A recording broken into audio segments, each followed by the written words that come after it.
hotel ada, homestay tersedia. Yang penting pasti tak tidur dalam kereta. Cubalah makan asam pedas orang Melaka.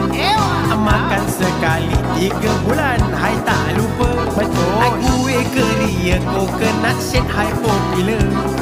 Minuman baru, air sepi orang Melaka. Orang kena rasa. Negeri Melaka, negeri hebat. Kota pelancongan, negeri selat. Betul. Negeri Melaka, ai negeri hebat. Awal. Kota pelancongan, negeri selat.